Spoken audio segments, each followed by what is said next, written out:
Okay, this is day 5 of the math packet, the second math packet. All right, so we have a task to start off with, and we have 2 different pricings for swimming, and one of them is just $7 per day to swim at the pool, and then another one you pay $30, and then you get each day for $4. So if you pay a little bit up front, then you get a discount for each day. Okay, so just going through each of these questions. The first one says to write an equation that represents the price if you did not take the special offer, so the regular price. So it's $7 per day, and there's no other cost. So per, right, that's our keyword that tells us this is the rate or the slope. And we're going to write these in the form of mx plus b. So the first one would be y equals, and m, the slope, is 7, or the rate is 7, x, and there's no other cost. So 7 times the number of days. And then this would be the x would represent the days, and y would be the cost. Okay, so the next one, if we did take the new price, we have to pay $30, and then on top of that, we have to pay $7 per day. So again, here's our per day. So this is the slope, and a one-time fee. This is per month. So all of these is just per month. One-time fee is our y-intercept, or b. So this equation would be y equals 4x plus 30. Again, x is going to be our days. Y is the cost. Okay, so here's our 2 equations. And then it says to graph these equations, and we have graph paper on this page. So we've done a lot of graphing. I've done this all for you, but I think at this point, you can do this on your own, and we're just going to do, first quadrant, okay, which means the y-axis, the x-axis, and then graph the 2 lines, okay? So I'm actually going to do this on Desmos, just so it's a little faster. And of course, you can use the same program as well. All right, so the first one is y equals 7x. Y equals 7x. Y equals 7x. Okay, so again, first quadrant, right? Because we really only care about the positive values. So that's the first one. The second one is 4x plus 30. So y equals 4x plus 30. Okay, let me do that one in purple. Let me change this into blue. All right, so I don't see the other line on there, right? We should have another line in purple. So we just zoom out, and we see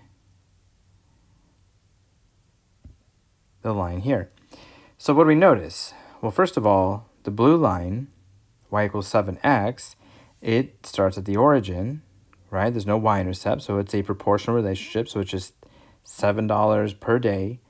I'm actually going to change the y-axis because that's our days. I'm going to change the y-axis from 0, and we're going for a month, right? So just maybe 31, just so it's a little bit easier to see, so that helps out a bit. Okay, so the blue line is just $7 per day, and that's it.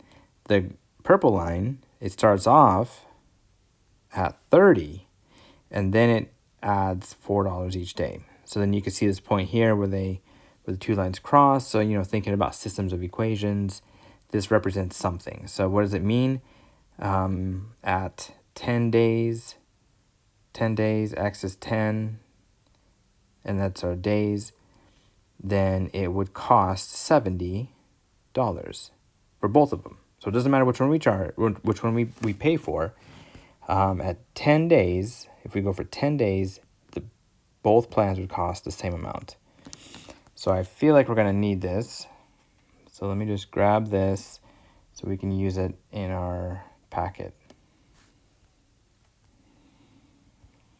Okay, let's see what the next one says. So we graphed it. D. So after how many days of visiting the pool will the special offer be a better deal? How can you tell algebraically? How can you see this graphically? Okay, so let's bring in that graph and see what we have.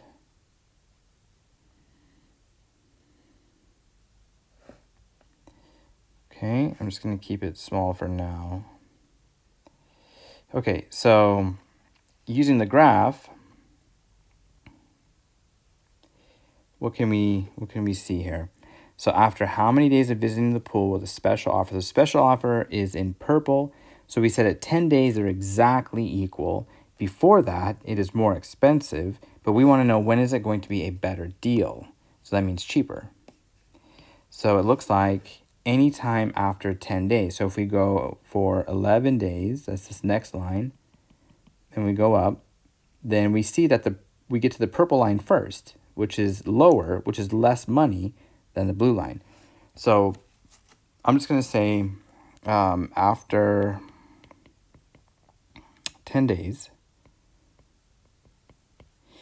the special offer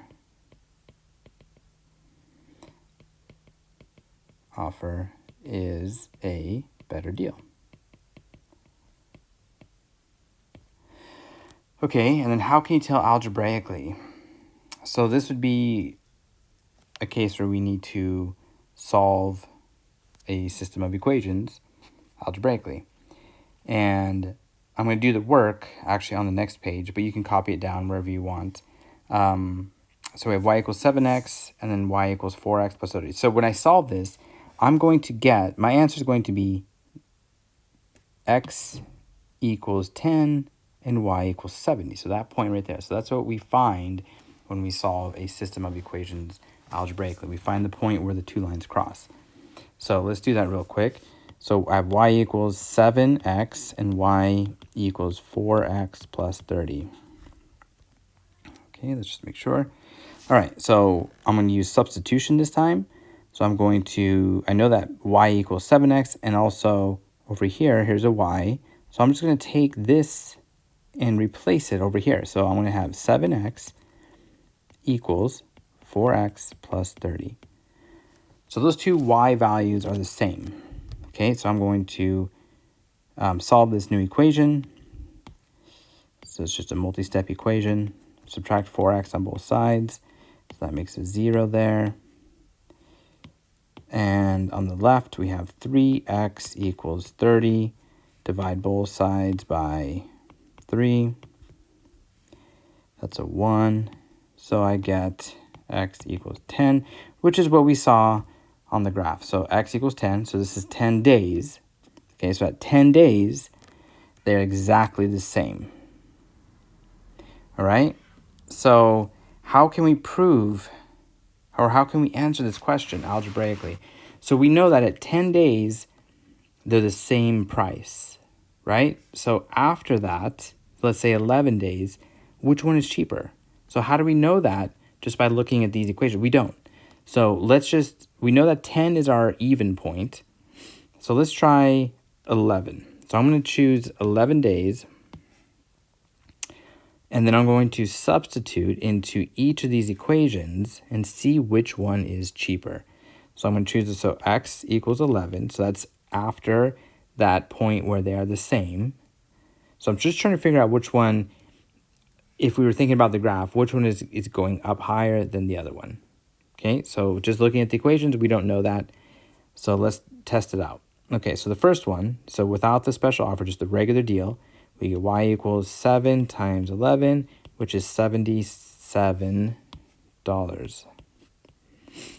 Okay, and then the other one, the special offer, 4 times 11 plus 30. So what's 4 times 11? 44 plus 30 is $74. So this is the better deal. It's $74 instead of 77. So this is the special offer, which we also saw using the graph. Okay, so we've confirmed it both ways. All right, The last one. You only have $60 to spend for the summer on visiting this pool. Which offer would you take and why? All right, so we have $60 to spend. Which one would give, basically we want to know which one would give us the most amount of days, right? Because you want to swim as much as possible. So I'm going to actually go back to the graph. So $60. I want to put a line at $60. Okay, so that's our maximum money.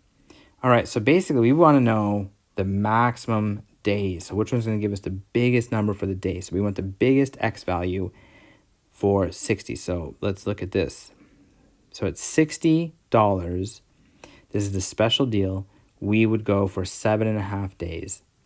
For the regular deal, if we have $60, we could go for almost 8.5 days. So would you rather go 7.5 days or 8.5 days? Right, 8.5 days. So then our answer would be, okay, so if we have, or if I have only $60, the original plan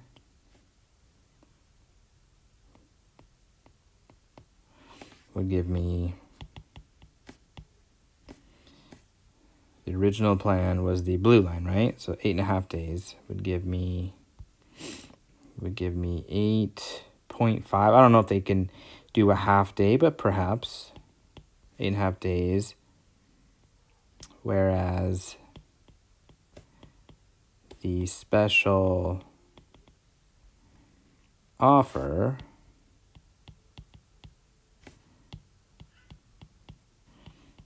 would only be 7.5 days.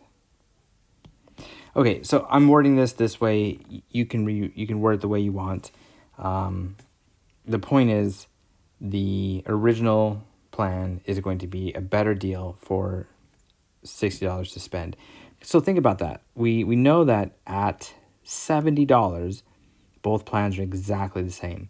So we don't have $70. So we're going to go backwards, and anything before that, the blue line is lower, meaning it's the better deal. It's cheaper. So yeah, we can see that. So before it asked about how many days, this time it's about how many dollars. So if anything below 70, we're better off using the original deal. Anything above 70, we're better off using the special offer. Okay, let's move on. All right, so I had a request to do 5 and 6. So this is solving systems of equations, and it doesn't say what method. We've learned a couple things. We've learned substitution, which we did right here. And then we've learned elimination, just briefly. So all of these actually are going to be solved with elimination. Okay, so looking at number 5. All right, so I look at these, and using elimination, I want one of those variables to become 0 or to disappear. And how we're going to do that is we're going to either add or subtract these two equations from each other. Okay, so looking at this, so I'm looking for the same numbers in front of the variables. If I look at the x's, I have a -2 and a -4. Those are not the same, so that's not going to help us. And then the y values, I have a -9 and then a -9. So they're the same number, right? So think about that. How would I make 0 if I have the same number? I need to subtract. So I'm basically going to subtract this entire equation from the first. Okay? So, being very careful about negative numbers. We have negative, I'm just going to write this off to the side, -2, so just the coefficient. So this is going to be an x, but how many do we have left? So -2 minus -4. Okay, so that would be the same as -2 plus 4, which is +2. And try it on a calculator. Okay, just take -2 minus a -4.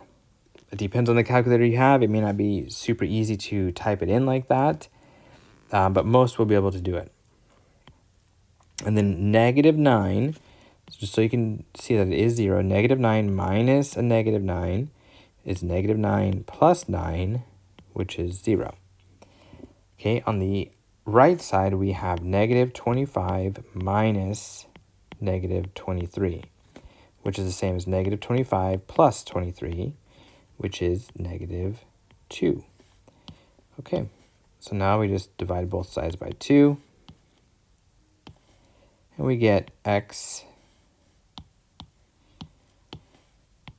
equals -1. All right, so that's half of our answer. Remember, it needs to be a point. So now we take that and we substitute it into either one of these equations. It does not matter which one you use. In this case, it doesn't really matter at all.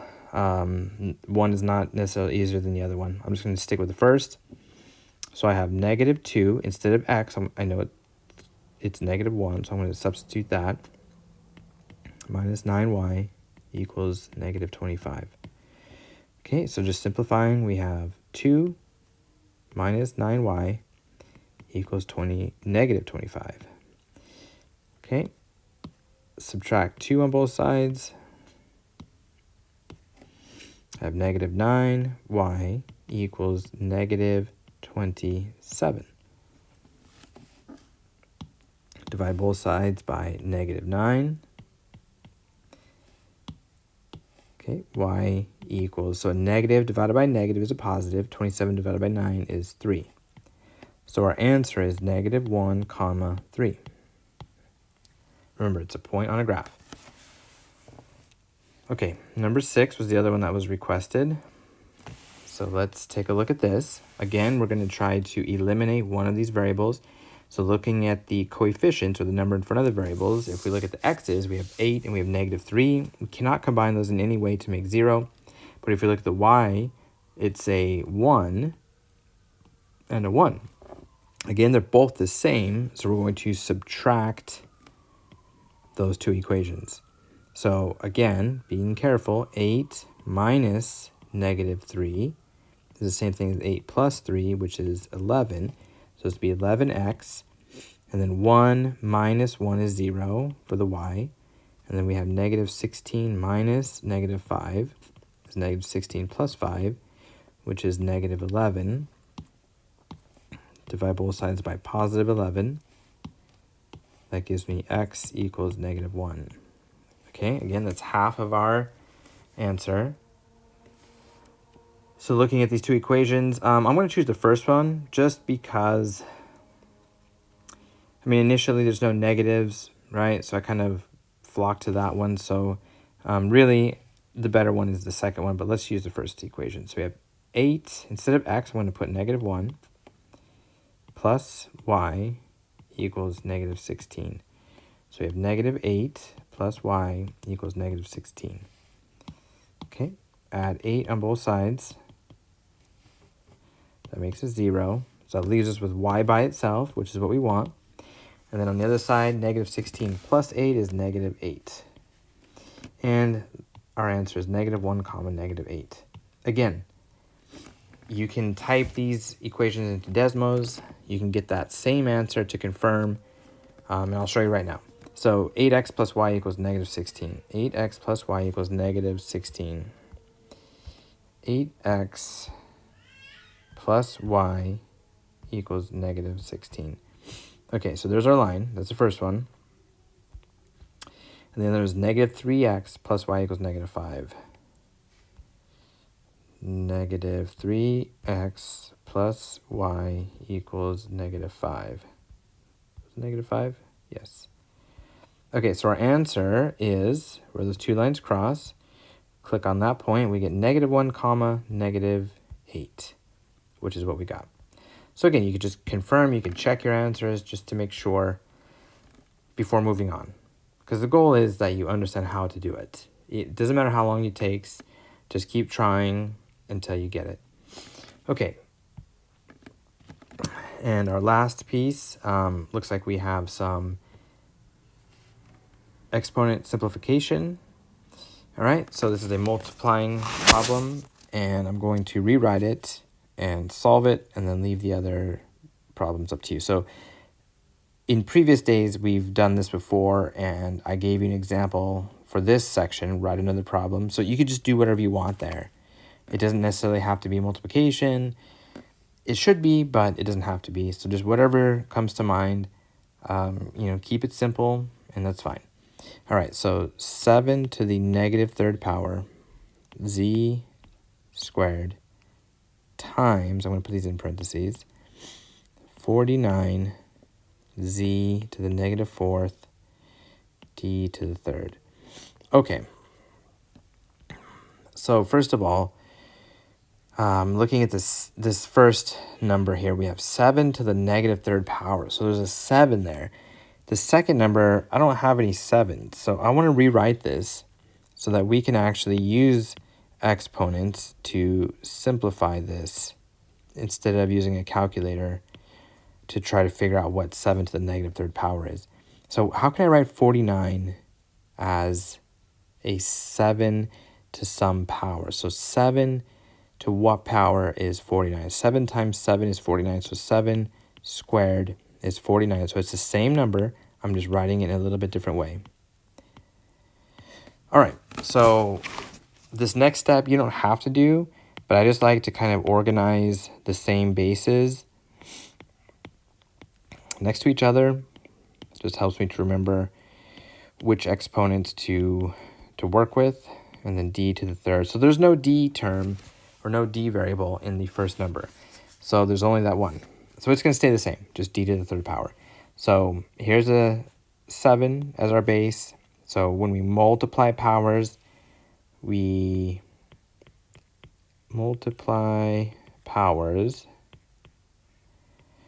add exponents. Okay, so just like before, when we divided powers, we subtracted exponents. So this time we're going to add the exponents if the base is the same.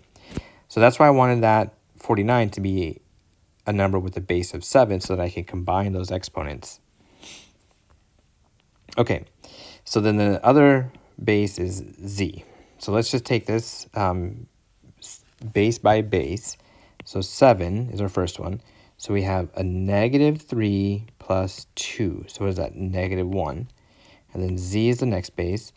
2 plus negative 4, which is the same thing as 2 minus 4, which is negative 2. And then d to the third. And remember, when we simplify exponents, we do not want negative exponents. So how do we change those into positive? Remember, for example, we have this. Think of it as having a 1 in the denominator. And basically, we just flip it over. So we can write it as 1 over z to the positive 2. So that's what we're going to do. So we're going to bring the 7 down. So we're going to make this into a fraction. This will come down. This will come down. D already has a positive exponent, so it stays where it is. So on the numerator, we have d to the third. In the denominator, we have 7 to the first power, or you could just write it as 7, and then z squared. Those are looking a lot like each other, so let me make sure this is a 7. Okay, so d to the third over 7z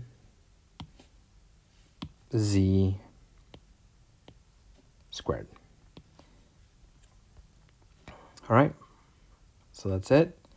This is it for day